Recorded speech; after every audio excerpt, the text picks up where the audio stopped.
from Reels to Rants podcast.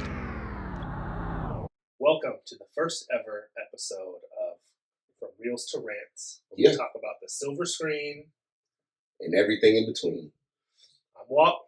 I'm Doug. All right, today we are going to be talking about, what do we watch? Final Destination. I wanted to say Final Fantasy. All Final of Destination. All of them.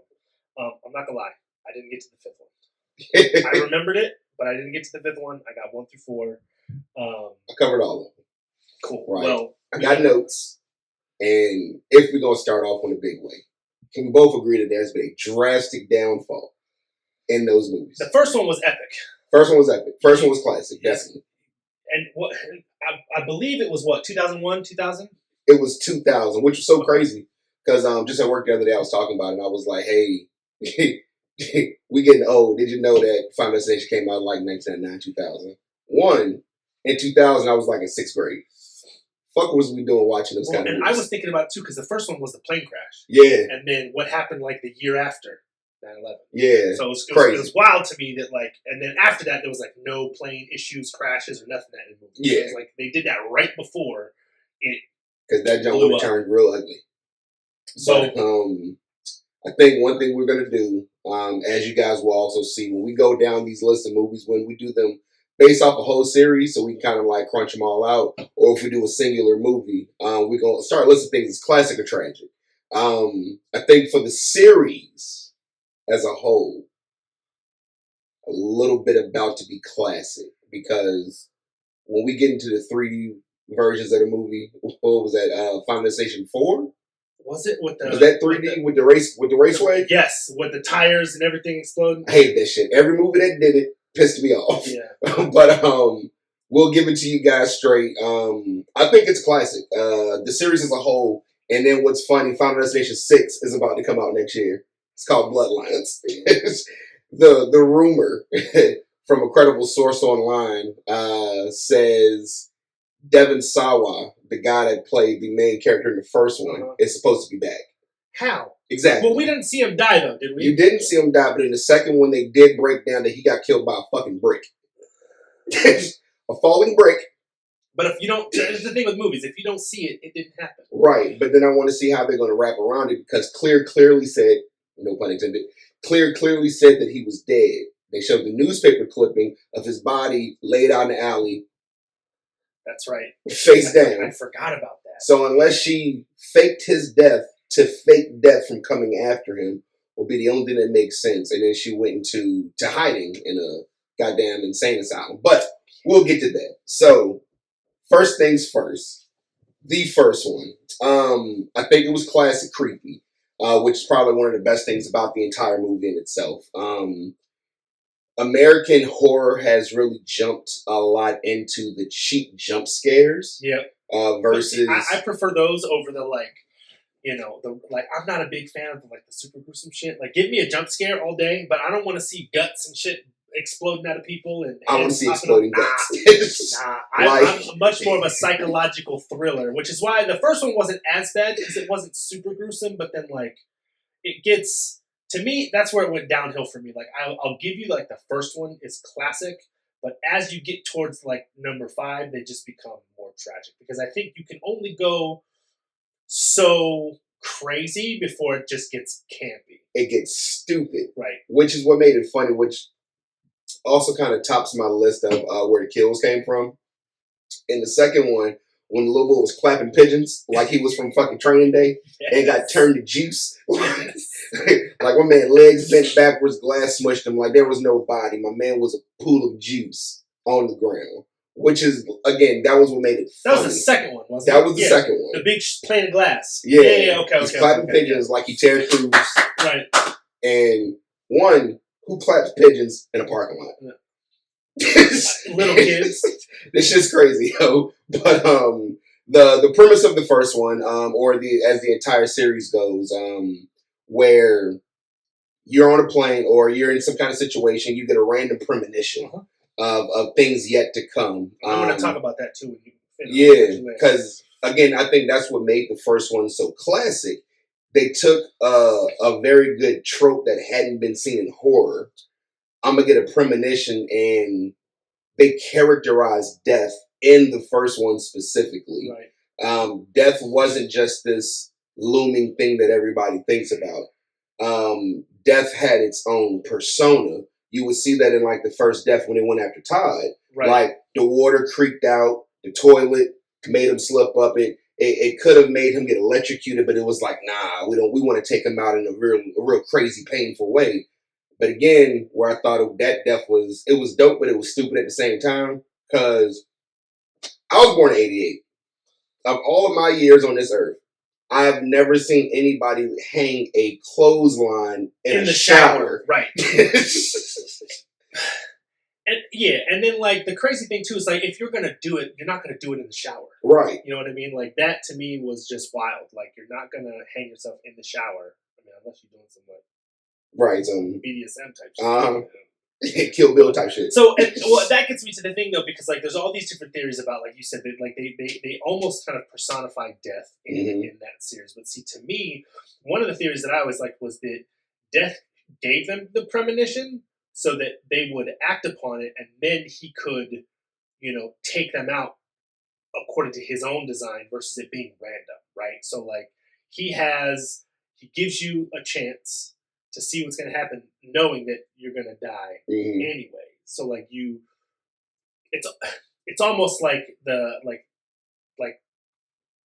what am I trying to say? The grand plan, so to speak, not to die the original way, but so that you can, he can put you in the specific circumstances for the death to happen, if that makes sense. So like that was always been the fun kind of thing. It's like, because they do it really well in the first one, but then in the other ones they don't really. It goes down. It's just like that. It becomes less design and more just random. And then it's like, what's the point of the premonitions then? Such a great point. That was in my notes. Again, we review every last film, so I don't remember everything off the top of my head, but that was one thing that kind of came up. It went from the first one being and having, here's Death's plan, here's Death's design. If someone intervenes or intercedes, it skips me and goes to the next person in line. The second one made it seem like it was meant to close. It was supposed to flip it on its head and go in reverse because it was closing loose ends. Right. In the second one, when they finally picked up on, Death's working in reverse because I was the guy that was supposed to replace Val Luton, but she got killed. Oh, I was the guy that was picking up the dead body at the train tracks, which was Stifler. Whole other story, hilarious. But inside of everything that was kind of going on, when they were explaining everything, and the main character from the second one, I can't remember Shorty's name, when she was driving and they were like, oh, here's everybody's story, she never said what she had to do with it. The second one. She never said what she had to do with it. Everybody had something that was tied to somebody in the first one. So Clear, of course, was Clear. She escaped. Clear, that's right. Yeah, Clear. Yeah, Clear Rivers, which was a dumb name for a movie standpoint. But they explained her portion. She locked herself away so Death couldn't get her. But when it was going down the line of T.C. Carson, which shout outs to the homie, like he's always and forever going to be Cal Barker from Living Single, and Kratos, like one of the greatest voice actors that we have. But on the flip side of it, he was supposed to be replacing Val Luton. The cop was sent to pick up Stifler's body. I can't remember what the other girl in the car said her connection to it was, but everybody had a link to somebody in the first one, except for the main character girl who was getting the stupid premonitions. Like, one, the old adage, like, I know you like the back of my hand. Right. How are you getting a vision of a car driving into a pool where you're in a first-person view and don't know what the back of your hands look like? Right. It's crazy to me. So when I'm going through to be fair, with that, because I thought the same thing, but like she also at the time didn't have cuts on her hands like in the premonition yet. Right, but I know what my hands look like. You do because you got tattoos. Before the tattoos, I knew what the back of my hand looked like. Like, if I had to see a video of somebody running down the street and I'm like, those are my hands. Okay. Like, you should know your own hands. Devil's advocate. Think about memories and like think about when you're thinking about one, adrenaline, all the people dying left and right. You got a bunch of shit going on. All this shit's happening. It's not like you're getting a 4K 1080p visual in your head. It's probably blurry And I mean, I don't know. I get what you're saying, but at the same time, I'm like, that shit wouldn't happen to me. That's the first thing. So one, and this is also a good pickup that I don't think nobody ever picked up on. In the first one, like me and my older brother was talking about it, and there weren't any black people in the first Final Destination, and we were making a joke. Everybody would have known. It was a surprise. He gone. He got hit by the car. So the first one didn't have any black people in the school, which it's New York. It's kind of hard to believe, but cool, whatever. I didn't even think about that. It was New York. It was New York. So the thing that kind of threw me off about the movie itself in the first one, like other than not having any black people, like as you're going through it, Def played a joke on you, right? I cannot remember his name, but Devin Sawa's character, when he was set up in the cabin in the woods, why would you think out of everybody that's dying instantly with these kills? Also, one of the best kills in the movie was Shorty get hit by the bus. Hilarious. Yeah, right. Just bam, out of nowhere. She also got turned to juice. But in the movie, like everybody's dying gruesome, they're dying horrific and very quickly. Smacked by a bus, midway decapitation, knife through the chest, get blown up. I don't know why mid-face decapitation is worse than a full from the head. It's funnier because your tongue is still in your mouth. But even then, though, to me, like you've seen some of them where they get like from the eyes or from like the mouth or like part of the face, but that looks more gruesome than just right. Like what happened to what's my man from Game of Thrones? He just got the whole decapitation. Ned Stark. Yeah, Ned Stark. Sean Bean. Sean Bean. Yeah, it's got to be inside his contract where he got to get killed during a movie. Like that man doesn't survive anything. But off topic. Did he die in National Treasure? No, he didn't die. Okay, I was gonna say that was one. Yeah, he lost. That was also a PG-13 movie. He died in James Bond. He was Trevelyan. He got murdered. Yeah. So when you're going through all these kills, like, why would you think that Death is gonna choose to kill you with tetanus? Nigga, tetanus takes time. Death. One thing's for certain. Well, two things are always certain in this world. They always say death and taxes, right? Why would you think Death is going to give you like 2 years to survive getting killed by tetanus slowly? True. Again, bad writing, but I'll take it, right? So we move forward. We kind of skip everything. Clear is now the person of the attack because I switched seats. We got to come to a conclusion for the first one, right? So a random electrical wire pops in the house. I get there just in time to save you before you get in your car and get blown up by turpentine, of all things. Yeah. Right? So I'm there to try to save you. I'm going to grab this electrical wire. Now introduces a part that didn't make any sense to close out the movie, because if it ends with me if I die, technically he died, his heart got stopped. Right. Fair. But they brought him back. You seen when the screen went white, they were giving him CPR. Right. So technically, based off the movie, it should have ended there. Right. They talked about in the second one, only life cancels out death. Right. He died. Death is done. We bring you back. Boom. One. That's assuming Death plays by his own rules. True. But if I know I had a premonition about this plane exploding with a bunch of stew, you couldn't pay me enough money to get back on a plane. Facts. I'm not going to fucking Paris. I'm not going to Paris. Right. So you finally get to Paris. You start seeing all these signs again. One, and this is where I feel like the writing got a little bit lazy. Shorty got killed by the bus. Second kill of the movie. Right. Turned to juice. Why would you then... For comedic purposes only, the death was so iconic that you bring it back to try to take Alex Browning. That was his name.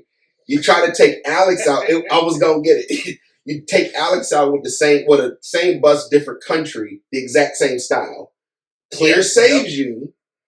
Should have ended there. Should have ended, right? Or skipped, right? And it did, because Carter got up, which. I don't want to skip Carter's death because I wrote that in my notes too. So Carter, I'm jumping stories. I apologize. I'm going to get it together. So Carter on the train tracks, You think you're the big badass of the entire movie. That was number 4? No, that was number 1. That was when Stifler got decapitated. Remember? Carter Horton, right, okay. Crushed Yeah. by the falling neon sign. Right, okay. He parked on the train tracks. I guess it's not my time. Motherfucker, what? Like, I'm not gonna lie to you though. If something like that happened to me, where it's like near death, or like, somebody tells me I'm supposed to die in a certain way and I don't. Think of Hercules with The Rock, Homeboy, where he's always like, "I guess it's not my time." I'd be living like that. Yeah, but at that point, you got the prophecy. Hey, you're gonna live a heroic life. You're going to die, right? So no win. Yeah, but with Carter, you knew when your plan to die was. Fair. Yeah, I see what you mean. Why would you think that at that point you're testing death? So the other personification that's of a death. penny in me too, because I'm like, oh, you gonna? I'd be doing some dangerous stuff just to. Is it this one? Is it gonna be this one? Nope. And that was another piece that was dope about it too. The personification of death that we were talking about. One, Tony Todd is a creepy motherfucker. Great actor. He played. His name in the movie was Bloodsworth. He was the coroner, the guy that was filming. Candyman. I don't say that. Candyman. It's only you got 3 months. Tony Todd is a terrifying individual in a horror situation. So the Didn't fact he play in Smallville too? Wasn't he? Yes. He was a dude that kept shaking. Yeah. So the dope thing about it, like other than the personification of death, which I think that was like what people were supposed to get from the movie, Bloodworth was the embodiment of I never death. realized his name was Bloodworth 1, but also that makes him even more creepy because he was a funeral director. Yeah, and that's kind of what linked back to the spoiler alerts. Of course, the movie's old; everybody should see it by now. Ain't no spoiler alerts for a 10-year-old movie. Right. The 5th one was the prequel to the first one, and in the 5th one, Bloodsworth was a coroner back then. Right. So that's what made the Jones so dope. Like it brought it back full circle. Which I would have cool. liked to see him play all of it throughout, like in every one, and it be like he was death. And that's where I think that they missed a really good foreshadowing of his character. Right. He was in the first one, clearly. Clear took them back from wherever they were all the way back to their point in New York to talk to him again, and he knew the girl's name when he was pulling the dude's nipple ring out, which I thought was hilarious. Like, you couldn't just unscrew the jump. You had to yank it out with some pliers. Matter of fact, first of all, he's already dead. It was, but why would you do that? Lazy? Have you ever tried to take one of them bitches out? They're small. I have. But his one's small. Like, them jokes was like at least a double gauge. Like, yeah, they were big. So, right. So, in the third one is where they did the disservice. In the third one with the roller coaster, Death, his voice, he was the voice of the roller coaster. Right. Completely wrote him out of the 4th one. And then brought him back for the 5th one. And we're jumping topics, but that's the personification of death. Like, it was so dope the way they did that. With the first one coming to the close and Carter getting smacked by a 180 sign, which is hilarious, we move on to the second one. We started it. The second one also is the reason why I do not drive behind tractor trailers ever carrying lumber. Carrying anything. So funny because on my way over here, I don't know why on a Sunday morning, lumber is being tracked anywhere. The second one, really dope premise. Highway to Hell, great song to go along with it, and this crazy ass pilot. Yep. Pilot was dope, but again, this is where I said it starts. This is where the vapid decline of Final Destination kind of came from. It started midway in the second one. So again, Death's design. Clear, I guess, coming out of retirement. She's now back in play mysteriously. Right. So where is her time to die? She wasn't involved with the pilot, which is where the writing of the movie starts getting really dumb. Yeah. So how do you just pop in and then all of a sudden now you're... Yeah, you're in play. I'm going to get you.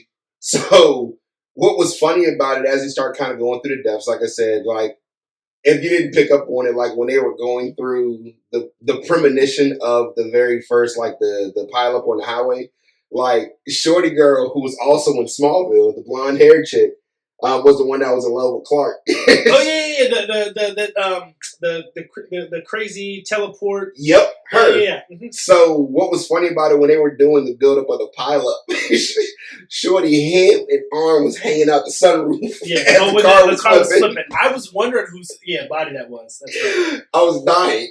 So you get past all that.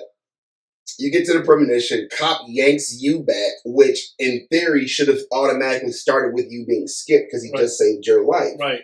So you get past all of that. You get all the people out the way of it. All of your friends die, which again is completely fucked up because even the way that you parked your car to cut people off from getting on the highway, there was no way in hell that truck could have ran through that truck. There's no way. So the first death in that movie, go back to my notes. Also, Tampa Bay is whooping the Saints' ass. My bad. It is only it's almost end of the first quarter. My bad.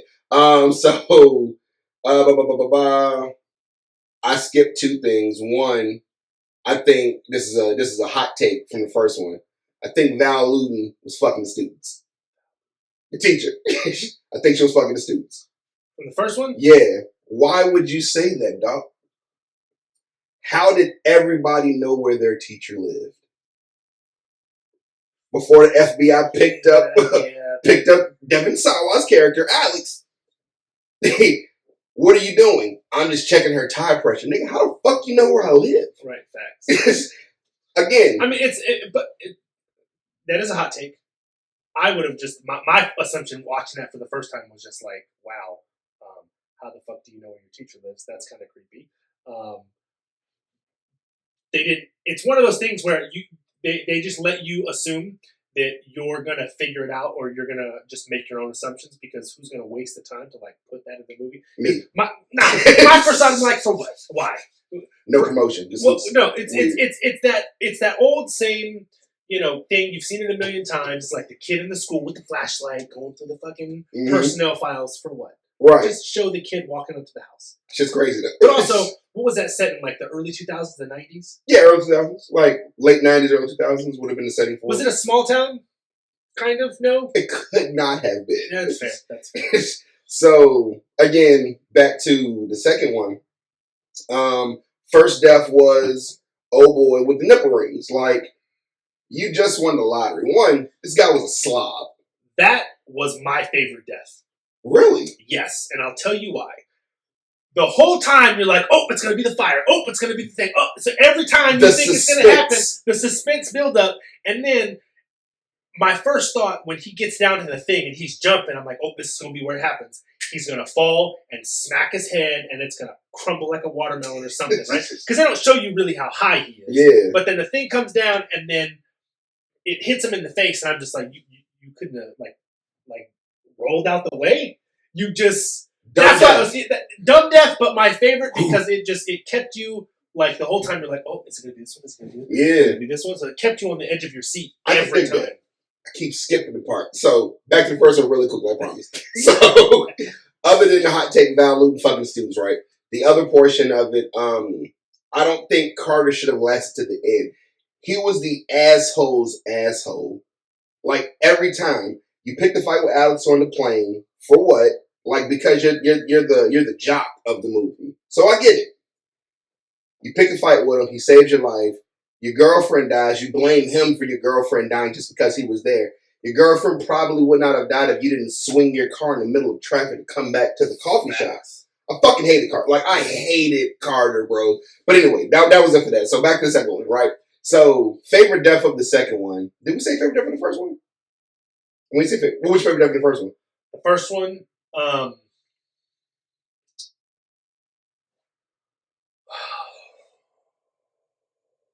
So you have Todd first. Yep.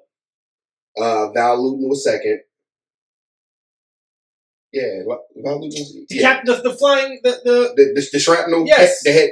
Agreed. That like again, it was funny because you're next, Carter. You're fucking next. I'm getting away from you. And then before anybody could ever think to save it again, this is why Death was so smooth with it.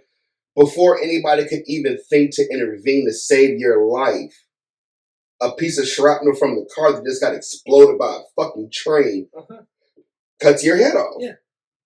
But also with Alex's premonitions was dope about it. You see the train in a reflection, and then you see the seatbelt rip, but it's not really ripped. Right. Dope how they did that. But again, it's that was the bathtub was my favorite. Todd dying in the bathtub was the favorite one. Because if I die like that, the rumors.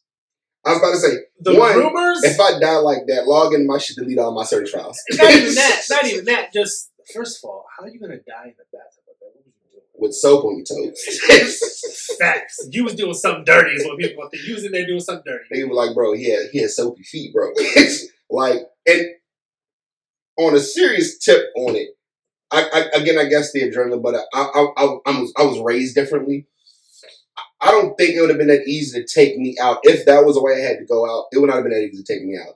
Like, although I'm stressing, I'm straining because I'm getting the shit choked out of me, you're moving your feet so fast you can't get a grip because of the shampoo and shit. But again, devil's advocate, you're choking. You're going to panic a little bit. A little bit. Again, the more I would have just threw my legs out of the tub. You would have had the leverage in your back, and then it would just wrap around your neck, right? You could have just paused. This looks crazy. Like, you could have just wrapped your neck the opposite way of how it went around you and got out that shit. Like, Todd could have saved himself. Probably. But I get it. You're a high schooler, and you're getting the shit choked out of you, literally. But back on track to the second one, right? So you said Todd was your favorite death in the first one. Todd was my favorite death in the first one. The second one was my favorite death in the first one. The decapitation. Yeah, that's really my favorite. The bathtub scene, choking in the bathtub, was just funny. I take that back. Shorty girl getting turned to juice by that bus hitter was my favorite death in the first one. You did say that earlier. That was my favorite one. Second one, impaled by the fire escape ladder was my original favorite, just from the suspense, but also the homeboy at the end with the grill. So we're gonna address that shit. So of course, my favorite death was when the boy got turned to juice by the fucking falling plane of glass. Funny shit in the world. But again, hold on, side rant for that. There was a movie, and I was trying to find it and think about it, because when I remember watching this for this, like the second or whatever number it was, but just the other day watching this, there was a movie, similar scene, guy or girl's walking out, I can't remember, and the glass falls and slices that person down the middle, and you see the back of their body slide down, and then you see the inner parts. What movie was that from? So it didn't fall. It was a dude. It was 13 Ghosts.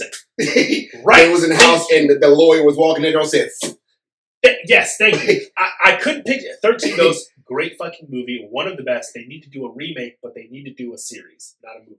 A series. Agreed. And Matthew Lillard has to be in it. And now you can give the backstory of where the ghosts were actually coming from.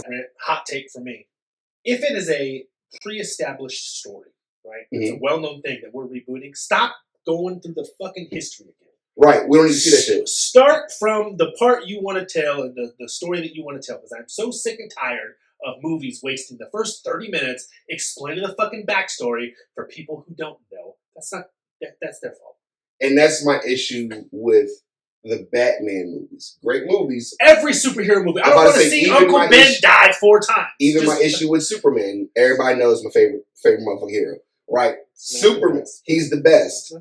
That's another argument. He's the best. Nobody can fuck with Superman. Anyway, right? So Soups. Daddy Soups is what we call him. So I don't need to keep seeing Krypton blow up. Right. We know what happens. There was a whole show dedicated to Krypton. Right.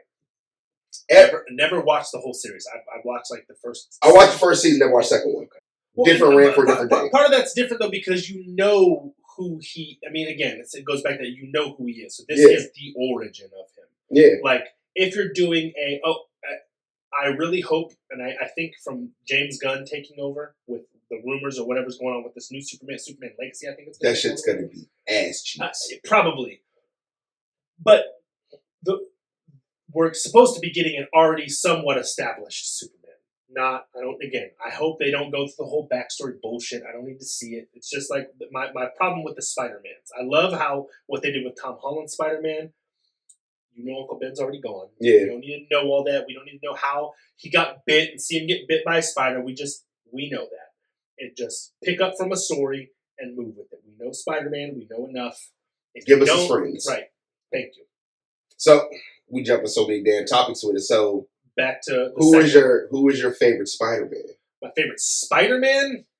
Okay. I'm gonna say OG Tobey You were Maguire. out of your fucking mind. Stop! Let me finish. OG Tobey Maguire is gonna have a soft spot in my heart because it was the first one. Okay. Right? First Spider-Man, live action. I was hyped. It was one of my favorites. But Andrew Garfield is my favorite Spider-Man. All right, cool. We get that. Tom Holland's not bad. Right, but he was the perfect. Andrew Garfield was the perfect Spider-Man and Peter Parker. Yes. Tobey Maguire was as you look back on it now, he just looked. It's the same thing they did back in the day with actors. You've got a fucking 30-year-old playing a teenager. Yeah. It looks weird. I'm sorry. I can see the 5 o'clock shadow on Flash's face. Like, yeah. You know, I'm a hairy person, but I didn't have that much hair in high school. I did. I had ludicrous sideburns in high school. Shit was crazy. But Andrew Garfield was the best Spider-Man and Peter Parker. And then Tom Holland is, I think, a good Peter Parker. Spider-Man. Yeah, like I'm not feeling the Spider-Man. So we'll get back on topic, but I did want to show one thing because if you can't see it on the camera, I'm definitely going to insert it in the clip somewhere around here. But in the first one, right, why the fuck did Tony Todd have a cave in the middle of the goddamn mortuary? It was a cave. He was coming out of a fucking cave. When they broke into that's his doorway to hell. Thank you. Right. So when, again, small details in movies that people often miss are things like that. Like, I'm watching a movie, they bring to the mortuary, hey, watch step, let me catch your butt, fall in, boom, win the casket, let's walk in, right? They're looking at Todd's body, and then when they first introduced Bloodworth to the movie, he's walking out of a fucking cave. Yeah. I thought I still think he was either deaf or he's something to do with the devil or something. Gotta be, but when I watched it the first time, I never noticed it. But again, in my adult life watching, I'm sitting back, I was like, wait a second. Rewind that shit. I was like, yo, he's legit walking out of it. Why is there a cave? Never mind. Keep watching the movie. So back on topic. It's one of those little like throwaway Easter eggs that you catch, and if you don't see it, you don't see it. But like going back, you see it, and you're just like, yeah, that's odd. It's a fucking cave that's clearly leading down. So definitely he was in hell. So but also another thought about the entire series as a movie. Do you think that if you cheat death, you're automatically going to hell? If you cheat death, you're automatically going to hell. Why would that make you go to hell versus? I don't know. Final Destination, again, I get it. It's a movie. Everybody died horribly. Like, it wasn't like a... But unless they were, like, bad as a person and deserving of going to hell, but just dying horribly shouldn't make you go to hell. It made it seem like, hey, we'll see them later. No, you won't, because they burned in hell. Like, again, different topic, but it... So you're saying, okay, so if we go back to theories like death is not only choosing who's going to die, but he's going after the people that may be doing bad things later in life. Yeah. And that's or if they're old enough, bad things. I don't know. And that's the thing that kind of threw me because, like, again, we keep going back. This is why the first one was so iconic, right? It was fucked up, but when it first boarded the plane, I'm not gonna say the R word, but you had the dude in the front seat, and bro was like, "It's gonna take a really fucked up guy to take down this plane." Facts. And then you hear the baby crying, "Oh, a really fucked up guy." I don't want to get too theological about it, but bad things happen. We all know. Yeah. At some point, though, when do we believe that was God's will or that was full Satan? Like, and that's why I think makes what would have been a great series of movies could have been is because if you take the lens out from bad things happen to good people and you change it up to sometimes Lucifer is coming for people, right? Yeah. Devil's gonna get your ass, right? If you take the lens that way, then it makes making death physically come after you makes so much more sense. Yeah, I can agree to that. Yeah, I mean, so anyway, those are just a couple rants. But back on topic. So the second one, favorite death from the second one, and then we'll get to how stupid some of the second one. Yeah, but there were some icks I had about the second one too. But Keegan Connor Tracy, people don't know her. That's the shorty that got impaled in the head. Yeah, Nora Carpenter. Yeah. No. She was the mom. Yeah, Nora was the one that got her head cut off. Kat Jennings. She was the one who got with the PVC pipe. Yeah. Wow. She's bad. Yeah. Bad as a motherfucker. Anyway, favorite death, of course, second one was old boy getting crushed in the juice. Shit was fucking hilarious. Nah, I still have to go with the the ladder at the end. No. That's where we were at. The dumb at the end. The grill explosion. Okay, Dad. That's when the movie starts getting stupid, right? So, Death had a design that was working in reverse, is what the premise of the second one was. So, inside of Death working in reverse, Keegan Connor Tracy gets her legs pinned inside the car by the tree or whatever was fucking shoved through that door that far. The drug addict dude who was hilarious in that movie saves the boy who later gets blown up at the end. Again, makes no sense. What's the order of these deaths? Because now Keegan Connor Tracy's inside the car.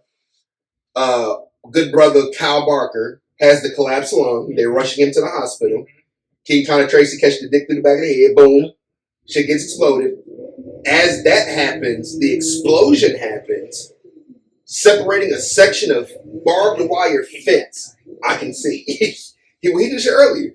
And in my mind, it sounds like a Charger. Guys, if y'all can hear, it's a motorcycle. Oh, there's somebody revving up outside. But I wish I had my Charger. I would smoke his ass. Anyway, explosion happens, fence comes, cuts your boy Rory in pieces, right? Funny death. Intestines is hanging, his legs go other way, body go the other way. It's dope, right? You get to the hospital where now Death is coming after good brother Kyle Barker, T.C. Carson, pulling him off life support. They have this thing that only new life can stop. Right, death. where they're trying to get homegirl to give birth to the baby, make sure she's okay, but she was never going to die in the first place. Never gonna die in the first place. So again, Death is fucking with you. I'm gonna show you what I want to show you. She had nothing to do with it. Y'all ain't getting out of it. So again, still crazy. You don't know what your own hands look like. So, it's me.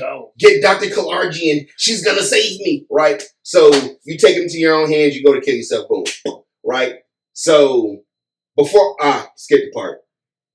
You kill the only black person in the movie by blowing him up with pure oxygen, which subsequently melts the face off of Clear Rivers. Again, that felt like one of those Death is like, bitch, you thought you was getting away, joke's on you. That shit melted her face off in a movie that was probably the best use of CGI I've seen in a long time for a movie that old. Like, it melted her skin so bad, you saw the skeletal teeth, and then charred her body, but her jacket was still nice and leather. Landed in the hallway, hilarious. Again, fucked the way to take a OG out. Shorty gets it. Oh, I got the bloody hands. Let me run my car. Let me steal this ambulance van, run this bitch to the lake, get Kalarjian. And again, it's so weird. Dude's a cop. He's been with you this entire time to save your life. Why'd you kiss him on the neck? Get Kalarjian. That shit was weird to me, yo. That was weird.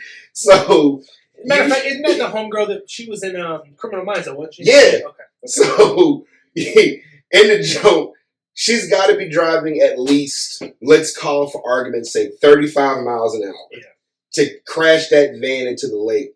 You mean to tell me that cop was seconds behind her the whole time? Yeah. Right? Dive into a lake, horrible dive. You know, like, I hope that was I'm about to say test dummy, but I hope it was a stunt person, because that dive was so horrible, it looked like he belly flopped the water. Crazy. So you get her out, Kalarjian's pumping on your chest, saves your life, you're back. End of the movie. It's that trope like, oh, tell him the story about how Rory saved my life. What made this goddamn grill randomly explode? Yeah, there was no build up. Yeah, it was a shock value kill. And that was the thing that kind of threw me off about the second one was you say you're working in reverse, but you're just randomly killing people. That's what it is. That you got to take a step back from the story. It's a movie. What's the movie's goal? Is to get people in the seats. Yeah. What got people in the seats the first time? All the crazy. So they had to amp it up again. Yeah. And so yeah, there's gonna be just shock value of like, what could we do here? Oh, it'd be really funny if the thing exploded and missed them. Yeah, but it's just an arm laying on the table in front of mom's like. It's a charred ass arm. Like the shit was funny, but it was to me it was dumb. Yeah. So I would say 5 stars, 0 to 5, or 0 to 10. 10 sounds better. 0 to 10, I probably would have gave the second one like 4.5. Solid 4.5. 4.5 out of 10. Yeah. Yeah, I think I'll match you on that one. 4.5 sounds about right because it was okay. And this is where it gets stupid. So let's jump into 3. So 3 is probably my favorite deaths outside of the first one. Agreed. And 3, so the premise of 3, graduating class of whatever school. Yep. Also, McKinley High. McKinley High, which is a dumb name for a fucking high school. First of all, okay, I didn't realize that there was McKinley High, then Ian McKinley. Yeah. McKinley Police. So is McKinley like the family? Like is he like the founding family of the town or something? Which is funny because he made reference to it. Like, how stupid is it that I go to a high school with my last name? Fact. Okay. Yeah. Again, they could have played some part into it, and then what goes into the next film, which I thought was also funny, the race car that blew up was sponsored by McKinley. Interesting. Fucking weird, yeah. Right? Or it was McKinley Speedway or something like that. But anyway, back to the third one. So. It's our senior skip day or our senior night out. We're at a fair or an amusement park. We'll just say because I thought it was a state fair, but I could be wrong. But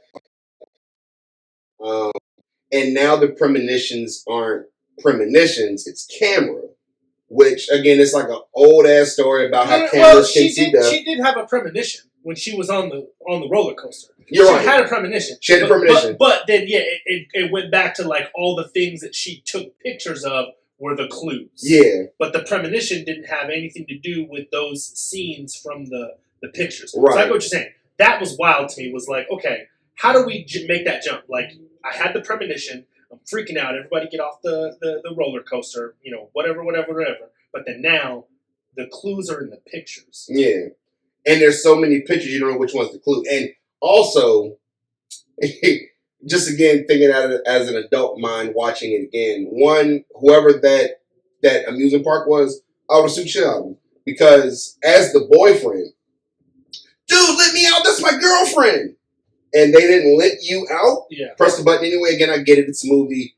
Death has to happen, right? But my parents would have been like, yo, bro, we now own y'all. Yeah. Like, we got video. Motherfucker said, let me out. Y'all ain't let him out. You press the button. Ultimately, until his death. I would have owned that entire amusement park. Anyway, right? So, death happens. She catches the premonition, which the buildup of the first death, other than the first one, was probably like my favorite one. Like I said, the funniest one was definitely 2. But the third one of a roller coaster jamming up and killing mad people, like, you had the strong black guy who was also a dick in the movie. Mm-hmm. We'll get to that shit in a second. He caught it by when the track came back, he fell out of it. They tried to hold on to him, and he just got smacked by one of the rails. Fucking hilarious. Mm-hmm. You had old girl, the gothic looking chick. I'm assuming it was Ian's girlfriend. She got snatched out the joint. No, she was hanging upside down. Her and Ian fell to their death. The dude that was beside her, the main chick, he was the one that, what was it? The side of the car hit him off and he went flying out of it. Got turned juice. And then she just fell down to her death and that's when she woke up. So 3, again, had that creepy factor again. Especially with the song, I always feel like something's behind you. Mhm. I was like, all right, cool, that's dope. And then how they kind of personified Ian as the guy that was stalking behind you. Right. So Well, he did look like a little creep, though. he did. Favorite kill out of 3? I got 2. I'm trying to remember. Definitely the fucking skull crushed by the weights at the gym. Because he was in there talking shit. You know, what was the team? They were fuck the Bruins. fuck the Bruins. Yeah, fuck the Bruins. Smack. Yeah. That one was my favorite, and then the tanning bed. The tanning bed because you got to see titties. You got to see titties, and then you know. But the tanning bed one was crispy titties. The tanning bed one wasn't that good for me because I think in fight or flight situations, because who my father is, we'll do backstories in a whole like separate segment of our podcast. But fight or flight situations that kind of come up, like literally, you could have just kicked the board out and got out of that shit. But again, like in those moments, like devil's advocate, it's built up because you're like trying to get out, you can't get out, then your brain's going, "What the fuck? It's getting hot in here. My skin's starting to burn." And I get hot easy.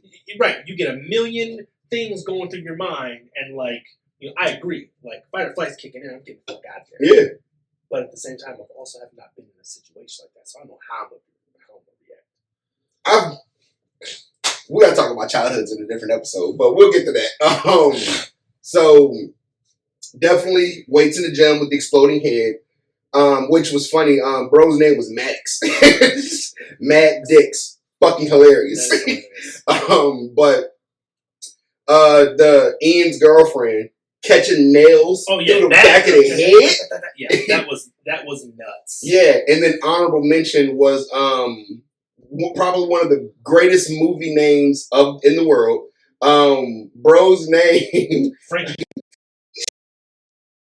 Oh, that's the second one. The motor through the back of the, you know. And then it was like, oh god, and that shit kicked back in. Oh, yeah, great fucking down. Frankie Cheeks, bro. Greatest name in movie history. The only name that's ever better than that. If you favorite movie in the world, Long Kiss Goodnight. We're gonna have to cover that shit. I love the movie. But Samuel L. Jackson's name was Mitch Hennessy. Yeah, Mitch Hennessy. Mitch Hennessy. Sometimes he's Frank and Ernest. Anyway, yeah. So that was probably like my 3. Gave it a lot of redempting qualities because during when Foundation 3 came out, or when it was scheduled to come out, was in my time of wanting to be a writer. I'm writing movie scripts and shit, or think I'm writing movie scripts. I'm jotting things down. I'm talking to my brothers and everything. I was like, you know, it'd be dope for a Final Destination movie. They were like, what? I was like, first one was a plane. Right. Second one was a pileup. You know what's gonna be hard to get out of? They was like, what? I said a fucking train accident. Planes, trains, automobiles, bro. Yeah. I said this shit would be dope, right? They was like, Mark, that do sound dope. 3 comes out, how to end the movie? Fucking train accident. Yeah. I was so goddamn mad. But just think of if they would have let 3 go where it went, and instead of putting that at the ending, that would have made 4 such a great movie because now you're off at that. Yeah, you're getting back to a point where now this is something. Again, the appealing thing about Final Destination movies is this shit could really happen. Mm-hmm. Planes, trains, and automobiles. So you move us over to 3, everybody dies. Shorty gets smacked by the train in the movie, right? So there's no coming back from that. Which they should have made some kind of mention of this train accident in 4. They didn't. Which now brings us to 4. 4 is a raceway. Mm-hmm. You have blatant racism in the movie. The shit was so racist.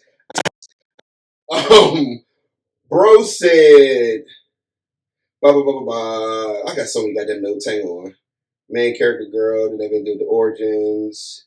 Oh, gotta go back because this was a hot take too. From the second one. So brother T.C. Carson is in the hospital with a collapsed lung.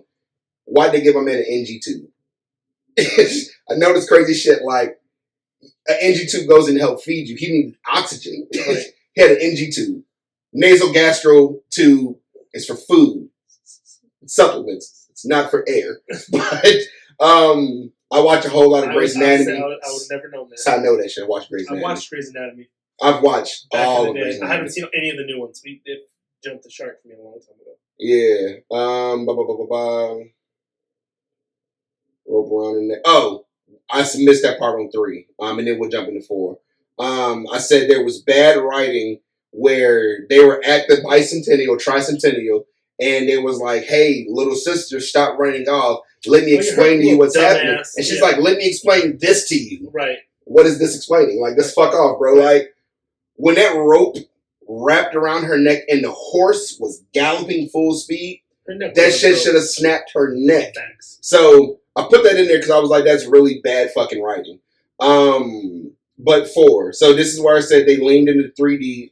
Every movie that was coming out. I don't think I watched 4 in 3D, or at least I don't remember. Oh, I didn't watch it in 3D, but 3D movies had that thing where you could always tell that was 3D. Yeah. Like, so when with the black hat, when he fell backwards and the I guess the end of the chair went through his head. Yeah. Like, you could see, I was like, okay, yeah, the angle that they did that would have been like right in your face. And I hated that shit. Like, I fucking hated 3D movies. I said they leaned into it way too much. I hated every fucking second of the 4th one.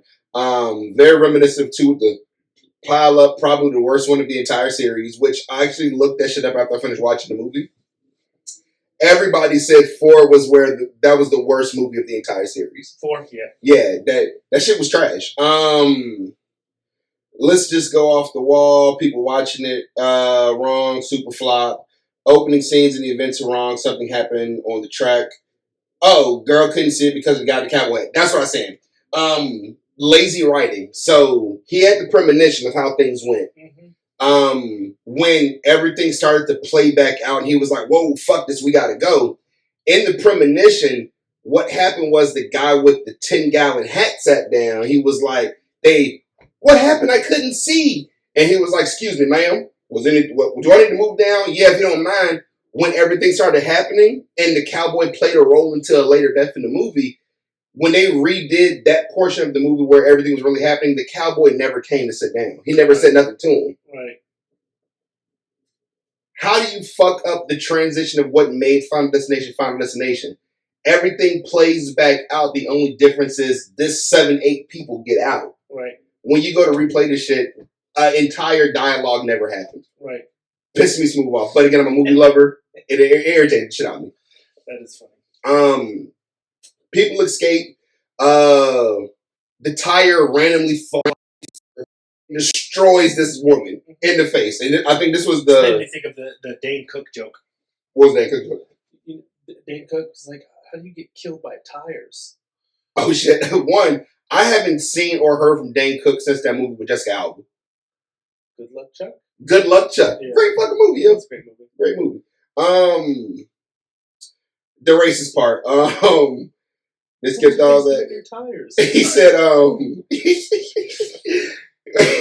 they were at the memorial, and he was like, "Your time's coming, chocolate."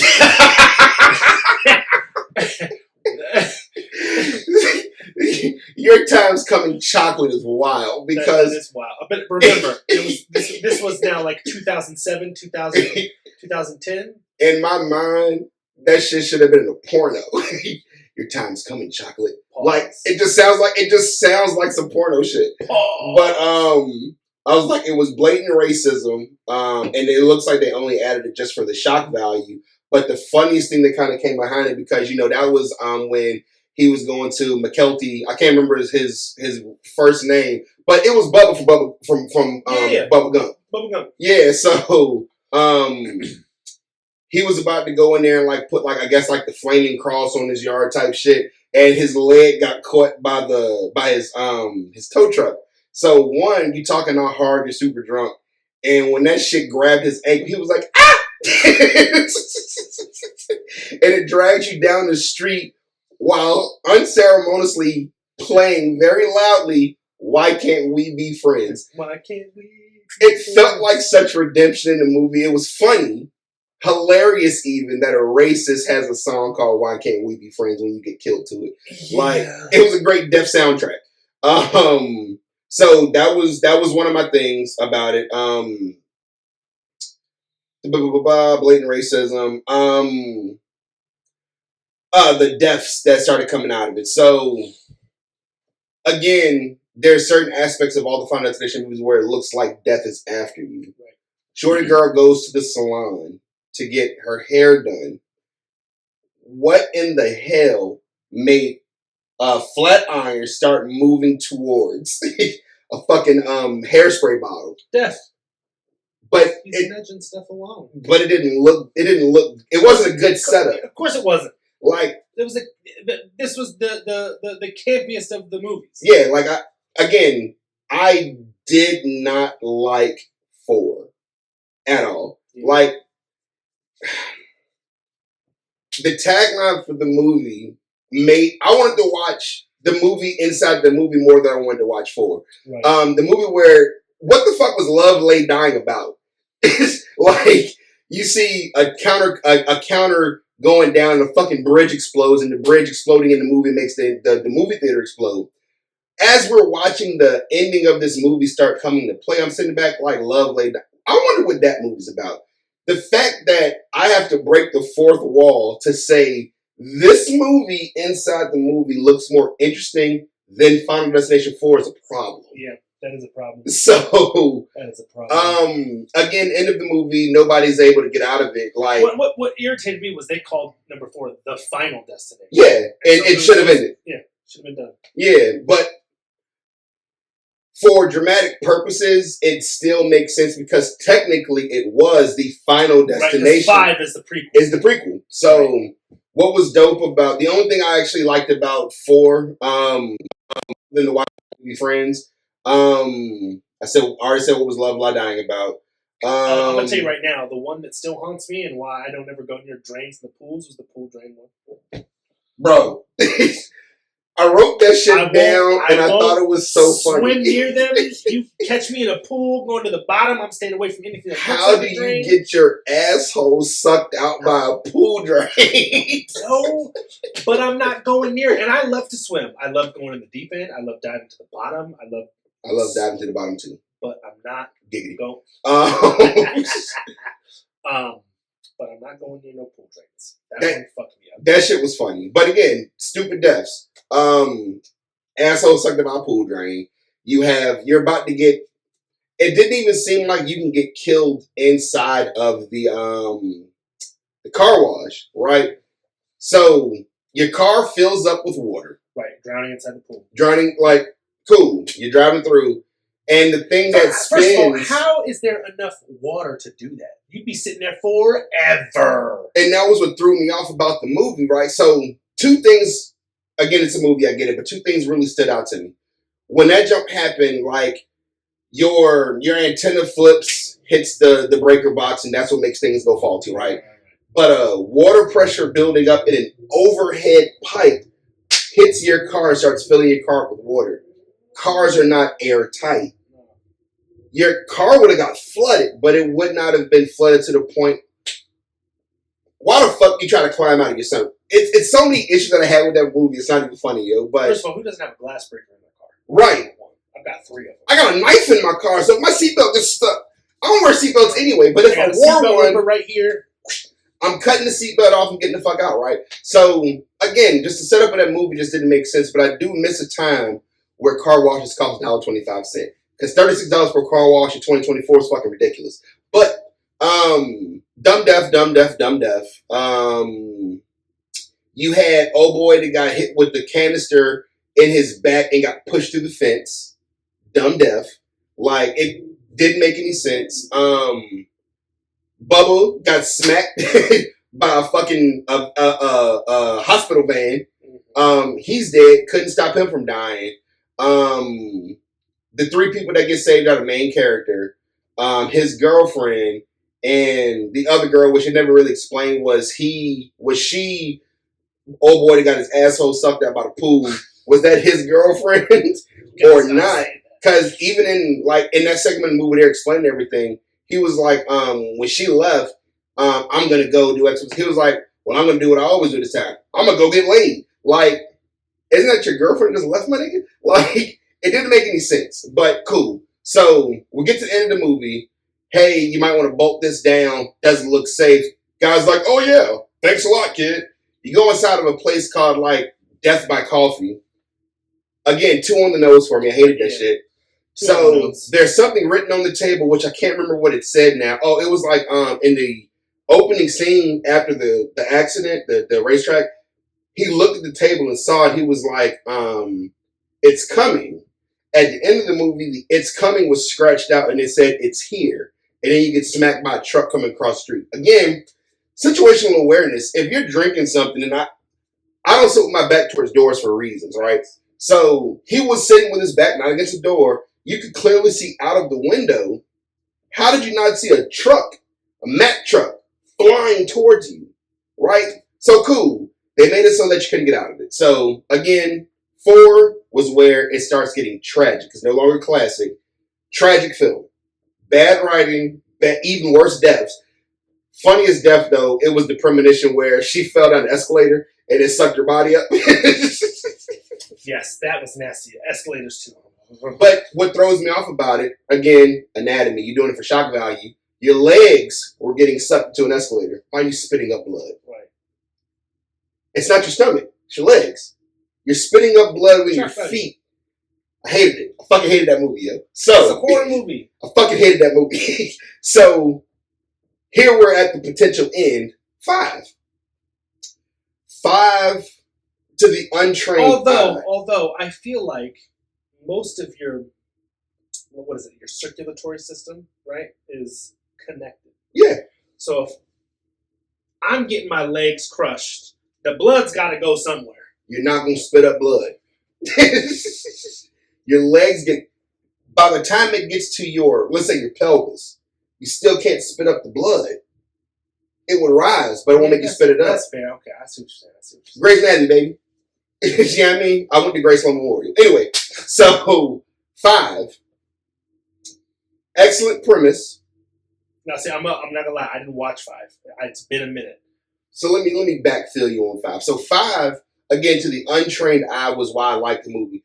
A lot of times when I watch movies, like especially murder mysteries, horror movies, and suspenses, I figure them out quickly. In Saw 1, I knew Jigsaw was the guy in the middle of the floor like within the first 30 minutes of the movie. Really? Yeah. It only made sense in my mind. So, small details about Final Destination 5 that stood out that people didn't know. I'm assuming their first watch that people didn't notice. I knew it was a prequel by the time they got to the bridge. Okay. Oldest brother was like, how did you figure that out? Motherfucker had a flip phone. There's no way, because I think Final Destination 5 came out like 2017. Yeah. There's no way in hell you had a flip phone in 2017. Facts. As soon as I saw that, I was like, yeah, this is a prequel. So 5 was they're going on a business retreat. And then the other thing that kind of stood out about 5, they made mention of going to Paris. I was like, they haven't found a way to link with the... That was dope. I don't know why that happened. I said, we're going to Paris. I don't know why that happened. Celebrate. Business retreat. Is that Spider-Man? Yeah. I don't know what happened. What But they in most of the movies there was some Easter egg that showed 180, flight 180. Something that said something about Paris. So in 5, they kept making mention to I'm a chef. I'm a sous chef. The master chef wants me to open up his restaurant in Paris, and I was like, "Oh yeah, this is a prequel." So anyway, 5, they get on the bus. They start going across a bridge. I don't think they ever mentioned what city they were in 5, but if Bloodsworth was there, I'm going to assume it had to be New York again. Right. So he catches the vision, which the main character in this one was Nicholas D'Agosto. I keep remembering him because of the movie Fired Up. That movie was fucking hilarious. He was the they were football players that turned cheerleaders. All right, okay. We also have that. We got to review that. Shit was funny. But so Nicholas D'Agosto, he catches the premonition. Bus hits. Again, I haven't seen such dope opening deaths since the first one. Right. Like, you got the dude that the IT guy that thinks he's a player on his flip phone, stuck on the bus, smacks the water head on. You got the dickhead boss who gets chewed alive and melted by tar, where it degloves him from hanging off of a bridge. Yeah. Super dope. You got the slutty girl who literally falls from the bridge. You got the gymnast girl who catches it straight through the stomach from the bow of a boat, hits her straight in the midsection. You got one dude that catches, he looks like a fake Tom Cruise, which was hilarious. So I called him fake Tom Cruise the whole movie, but he was like the menace of the movie. He catches the rebar all through his body, falls off the bridge, and then Nicholas D'Agosto gets the shield, the ship. I don't know what it's called, but it's that wiggly shit. It sliced him in half, so he dies. Yeah, it's like sheet metal. It's wiggly sheet metal. Oh, yeah, I know what you're talking about. It's like the roofing. Yeah. Slices him in half. So the opening scene deaths were dope. The only person who potentially got away and put a pin in it was Nicholas D'Agosto's girlfriend, who was going to break up with him, right? So all this happens, let's save lives, blah, blah, blah, blah, blah. Death is now coming after you. So death coming after you introduces the newest thing into the movie where new life defeats death, or you steal somebody's life from them. So if I cheat death and I kill somebody, my death now goes to you and I take your life. Literally, I take your life over. So what made that portion of the movie so dope was that kind of breakdown of it. And now evil twin rollback Tom Cruise. I call him Market Pantry Tom Cruise from Target. Market Pantry Tom Cruise. He hears this and it's like, well, how do we protect everybody, or how do I survive? Why did my girl have to be the one to die? Like, what makes you the one that should survive? And this is where you get the breakdown of the deaths. You get again the token black guy who has the asshole under him he gets pushed off of a ledge and catches a hook through his head. Dope death. You got the asshole IT tech dude who thinks he's a player. He goes into a massage parlor and is like, I'm here for a massage, and hopefully has a happy ending. He gets killed by a falling Buddha statue, which again, very reminiscent of the death from 2 with the ladder to the fire escape to the eyeball. Like, at what point, like, even if you're filled with needles, if I see this motherfucker about to fall, and I'm just moving out the way, bro. Like, anyway, so you said you don't really remember 5, but I'm gonna speak for both of us. The best death in 5 had to be the gymnast one. Shorty was it was the anticipation that you think that you see this random screw fall at the AC unit and land on the balance beam, and she keeps flipping towards it and around it. You think she's gonna step in it and something's gonna fall and she's gonna get electrocuted. She doesn't. So she gets off the balance beam. She gets down a towel. You see a split wire, which is fucking crazy, and water coming towards it. She drops the towel on the water, effectively not getting electrocuted. She goes on a little swing jump, and she's swinging back and forth. She's doing all these stunts and shit. And then something happens where a fan tilts, the chalk goes out, the chalk blows into her face when she's flipping, and her body does a full tilt in the air, and it lands. Her legs go over Shorty's head. Whole body gets split to pieces. Fucking funny. Best death in the movie. That sounds gruesome and nasty as fuck. It was like Shorty, her femur was sticking out and everything. Neck was twisted, spine showing. Like, a flip fucked her life up. But you had the slutty chick who was going in for potentially LASIK, so she ain't gotta wear glasses no more. She's nervous. She's laser. Yeah, I remember that. Starts chewing through her eye. Yeah. Again, I could be wrong, but you got your head clamped in. I'm pretty sure if you took that chin strap off, you could have just slid down. Right. Which she effectively ended up doing. She gets out of it, but because she was twisting the bear, because she was nervous, the eyeball popped out the bear. They're like, yo, Olivia, stop, we're here. She steps on the eye of the bear, falling out of a window, and it looked like 5 stories, but she hits a car. And this is I didn't like the death portion of it. Only for that. Falling over too, you probably don't die. Right. But she fell out of a window. She landed on a car, but her eyeball popped out of her head. Pressure. And then a truck ran over the eye. For what? That's where it gets shock stupid. value. Yeah. So shock value. Bloodsworth comes back. He explains to them what's going on. Like only life replaces death. So what you're saying is, and Trader Joe's Tom Cruise says, so what you're saying is, if I take somebody's life, I won't die. I ain't saying that. And he kind of gets in the coroner's car and he kind of moves on with his day. So fast forward again, black guy pushes the dude, or he tries to save him because he sees that the ground is wobbly. It's your turn to die, but I can't remember who's next. And they're in like a steel mill factory jump. That was the Hook. Falling Hook, Nathan Sears crushed by a falling hook, and then Dennis Latman is the next one. Dennis Latman. Hit by a falling wrench. He was like, I couldn't remember who was next until the fucking wrench smacks him straight in the face. He turned his face to an ass cheek. Shit was hilarious. So Dennis is dead. Cool. So now there's 3, potentially 4 players left. You have Nicholas D'Agosto, his girlfriend, and Trader Joe Tom Cruise. Mm-hmm. Those are only 3 people left.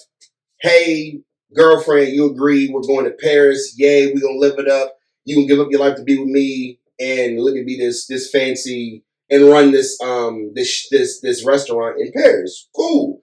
So before we leave, come to the restaurant. Like the head chef said, "Yo, bro, treat her. You know what I mean? You taking over, so get your good one in." So. Rollback Tom Cruise is up to tomfoolery at this point. He's knocking on the window. Hey, can you let me in?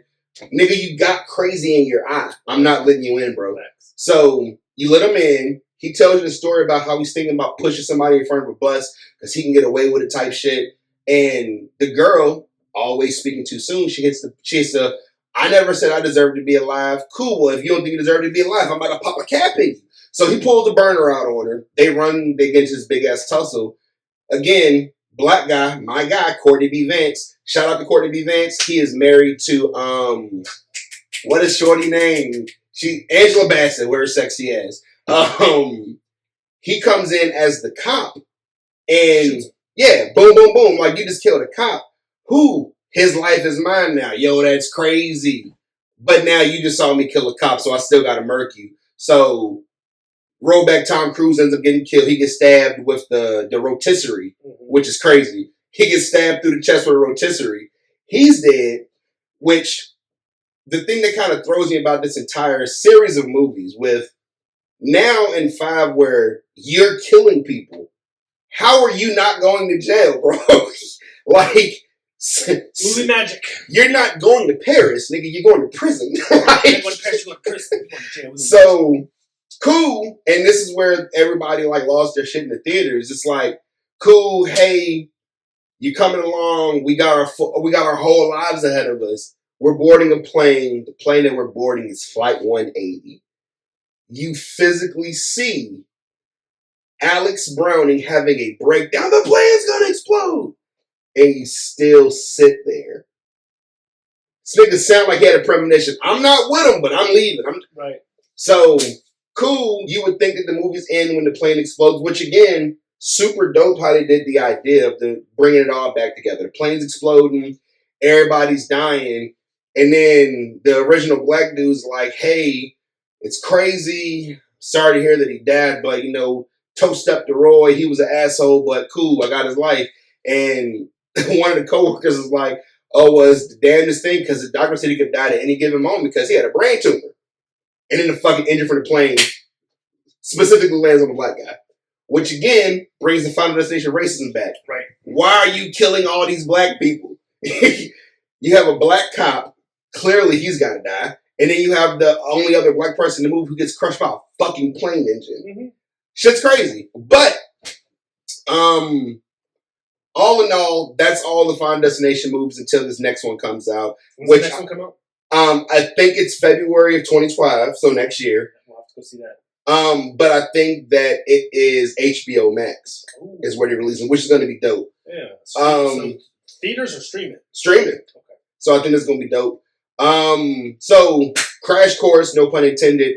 First one, 1 through 10. What you give it? First one's gonna be a 7. Solid 7. 2.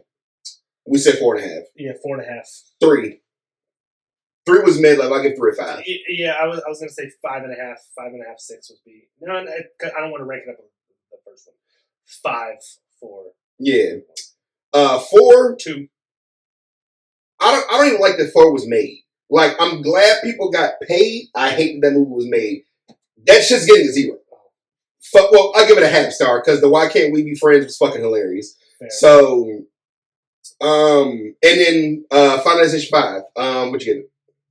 I don't remember it well enough. Oh yeah. So say 5. If we gave 1 a 7, I'll give 5 5.5.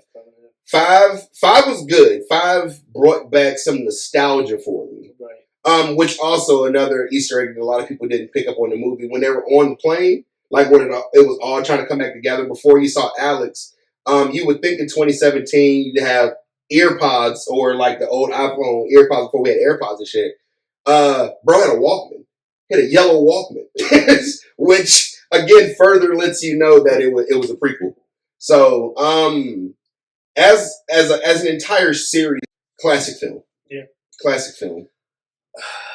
I mean, I'll agree hesitantly. I don't think it was that great. It's fun. The original was great. Mm-hmm. The second one was but like it just classic because there's so many memorable scenes. Mm-hmm. Agreed. And you have a whole generation that will never ride behind a logging truck ever. It'll never happen. I see it, I'm backing off, or I'm passing that bitch. I'm not doing it. Right. So it'll get a classic stamp of approval for me just from that because everybody knows it, they see it, it's talked about. Yeah, it's understood. Like, again, that movie came out like right around the time where was that like right around the time you started driving? I want to say it was like probably like right we got learners at that time. I think it was right around after that. It was like 2003, 2004 maybe. Yeah. So we was probably 15, 16. Matter of fact. So from there, those are kind of rules of the road that I know like my kids will now have. Like, hey baby, I know you got 11 more years so you drive. If you ever see a motherfucking log truck, just get off the highway. Final Destination 2 was 2003. Cool. So, yeah, yes. So about 15, 16. We were driving at the time. Like, again, mom seen that Jones. She was like, bro, yeah, if you ever see this shit on the highway, get off the highway. Like, don't even get behind it. Get off the highway. Get off the highway. So that's kind of where we at with it. Like, it changed life of people globally. Mm-hmm. Only people that are probably to drive behind a log truck are like Asians. No offense. But yeah, other than that, what's next? Next movie you choose. I wanna. We just bought it, so I need to watch it. But I still have not watched A Quiet Place Part 1 or the first day 1. Oh, I haven't either. I have it, but we haven't watched it yet. So I said we do that. We review the Quiet Place. And did you also? I saw they're coming out with a game, and apparently the game is supposed to have the mic turned on. A Quiet Place game? Yes. Fuck, we gotta get that. So, but that's what I'm saying is I don't know if this is a rumor but I saw a post on Facebook or something or Reels, but the dude was like, "Yo, they're gonna turn on the microphone so your surrounding environment affects the game." We legit can't play that shit till the kids go to sleep, bro. Bro, I was thinking about this. If that happened in real life, the kids' mouths would be duct tape. Right, like bro, like the babies cry. Yeah, exactly. Like, hey, daddy. We did. I think so. We watched that one, and we'll discuss that one next week. Cool. I've got some recommendations. One, spooky season. It's anime. Spooky season. Dan to Dan. Never heard of it. Okay, it's on Netflix and Crunchyroll. I was about to ask you about Crunchyroll, so cool, Netflix. But yes, Netflix and Crunchyroll. But Dan to Dan is so the manga's been out. It's super popular, but the graphics, I forget who made it or who's the producing company who's animating it. But the first episode, I was locked in. You've got this like otaku boy, high school loner. He's big into the occult, so aliens, UFOs, like that's his shit. He's all about the conspiracy theories and like hunting down like UFO sites. And you've got this girl. You don't know from the beginning, but she like first scene, she's like with some dude that's like her boyfriend, and they get into a fight, and she like goes to kick him, and he blocks it, and then he drop kicks her in the stomach. And he's like, "You won't put out, you won't spend money on me, fuck you, done." So she's pissed off, because of that. So she goes and she's, in the classroom, she sees homeboy reading this magazine, and she starts talking shit, and or asking him about it or whatever. And so then the next scene, he's like, "Hey, I know why you're asking, because you're into the occult." Like he gets all hyped because he's like, "Oh, I might have somebody who's interested." Not only that, she's a girl. And so then she's like, "Nah," she said, "I don't fucking believe in aliens." She's like, "I believe in ghosts." And he's like, "Ghosts?" He's like, "You don't believe in aliens, but you believe in ghosts." So basically, long story short, they bet. She tells him to go to the most haunted place. And so they're talking on the phone, and he's bet her to go to the most UFO scene place. And basically you find out that both of them are right. Okay. He gets fucking cursed by a ghost who fucking wants to eat dongs. This old creepy lady does, she's like, "Give me your dong." And he gets cursed, and then she gets about to get abducted. And so then you find out that her grandma's some medium with like ghosts and shit. Okay. The paranormal. And so she unlocks some latent telepathic powers. So there's only 2 episodes out right now, but the first 2 were fucking great. So I'm gonna say watch those. Second one, this one's been out. I watched it. So you familiar with Black Clover? Absolutely. Okay. So kind of similar to Black Clover is your same fantasy trope. The main character lives in a world where magic is everything. Yep. He is no magic powers. It's called Wisteria, Wand, and Sword. Okay. But where it differs is he is super durable, super strong, super agile. He's going to this magic school to become what they call a Magiavander. Okay. And it's their pinnacle of sorcerers and magicians. All because some girl that he was in love with as a kid is one of the top Magiavanders, and so he's trying to get back to her, right? And so the whole season, all of his fucking homies at school are doubting him. They're calling him a laggard. You've got no powers. You're fucking laggard. A laggard. That's his nickname. Yeah, Will Surfboard is the main character. They call him a laggard. He's constantly fighting with all these people, and they're talking shit, but it doesn't break his spirit. He's super like Asta. Not so much the fucking yelling and screaming, but he's your uber optimist. He's I'm driven. I'm gonna go. The fight scenes, dope. Okay. The animation, dope. The storyline, dope. Watch the first episode. Dragon Ball Daima. Phil just talking about this shit this morning. Yeah. I hate it because I love it. I thought it was great. The animation style is probably my favorite of all the Dragon Balls. Dragon Ball Super was good with the high def, but this one's slightly different. But this is before Dragon Ball Super, and it's following up right after the Majin Buu. Yeah. So where it would have happened, because they come back with Super, and it's not quite right after that. But anyways, the first episode was great. They leave you on a cliffhanger. Obviously, Dragon Ball's always done that, but so Dragon Ball Daima definitely one to look at. So next week, and that's on Hulu. I don't know if it's on Hulu. I know Super's on Hulu. I watched it on Crunchyroll. So again, Phil was talking about shit this morning, so I'm definitely checking it out. They were watching it as I was walking out. Yeah, no, Dragon Ball Daima is amazing. Wisteria, Wand, and Sword, and Dan to Dan. Those are my 3 recommendations right now. Next week, we'll get into A Quiet Place. So I got to watch the first 2 again, and then this day 1. Cool. Same. I'm looking forward to it. Yeah, because like I said, especially during spooky season, if you go on the Fandango jump, they're all there. Yeah. It's spooky season 1 and 2. So yeah, at some point, or recommendation wise, Grotesquerie. The new episode. I haven't started watching it. Whew, how many episodes are out right now? 5. 5, okay. The new episode came out Thursday. I haven't watched it yet, but yeah. Grotesquerie is your favorite cop show meets 7. like 7 movie with what with Pitt? Brad Pitt and Morgan. Yes, Okay.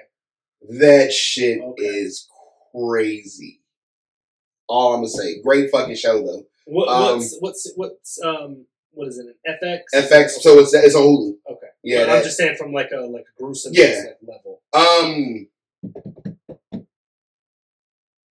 Out of 10, it's just like a 9. Okay. Yeah, like spoiler alert. I'm gonna just tell you the opening tableau death. And you see the mom and 2 kids around the table who apparently hearts have completely stopped because they boiled a baby in a fucking collard greens pot and then put the dad in the oven and was feeding the family the dad. Yes. I don't know if I want to watch that now. That shit is crazy. Yeah, that sounds crazy. Yeah, that shit crazy. But yeah, that's our time, guys. First episode in the bag. Follow us on all socials from Reels to Rants. Instagram, Facebook, TikTok, everywhere. Rants. We gonna have this chopped up and posted. We'll put some clips and reels, some highlights out on all platforms and everything. But tell your friends about us, man. I'm Doc. I'm Walt. Thanks for tuning in, man. We'll see y'all next week. From Reels to Rants podcast.